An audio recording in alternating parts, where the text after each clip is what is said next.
लग्नाच्या गडबडीत 2 दिवस व्हिडिओ टाकायला जमला नाही, म्हणून मग आज आपला हा ब्लॉग आहे लग्नाचा. इथे हे दोघं खेळत बसले होते आणि इथं माझा मेकअप करायचा होता, म्हणून हे सगळं सेटअप करायचं होतं. इथे आईंची हेअरस्टाईल झाली होती, मग आई त्यांना दोघांना सांभाळून मग माझा मेकअप होणार होता. इथे माझा मेकअप झाला, मग साडी ड्रेप चालू होती आणि नंतर मग टचअप करून आता निघायचंच होतं. दोघांना घेऊन हे करणं मला अवघड झालं असतं, मग सासूबाईंमुळं मला हे मेकअप करता आला. आणि गाडीत निघालो तर गर्दी लागली. इथे मग बघत होते की मी कशी दिसते आणि सनसेट होत होता. मग म्हटलं आता कधी पोचतो, आणि गेल्या गेल्या नुसतं बसलोच तोपर्यंत मंगलाष्टका चालू झाल्या होत्या. आणि मग काय नवरा नवरीच्या डोक्यावर अक्षता टाकायची वेळ आली होती. स्टेजवर एवढी गर्दी होती की नवरा नवरी दिसतच नव्हते, आणि जशी वरमाला घालायची वेळ आली तसे नवरा नवरी आणि सगळे उभं राहिले.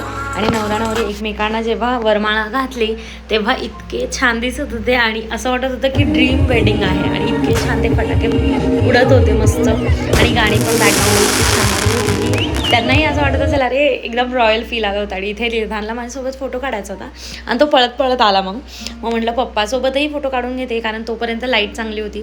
मग इथे सासूबाई बोलता बोलता कधी व्हिडिओ काढला तेच कळलं नाही. इथेही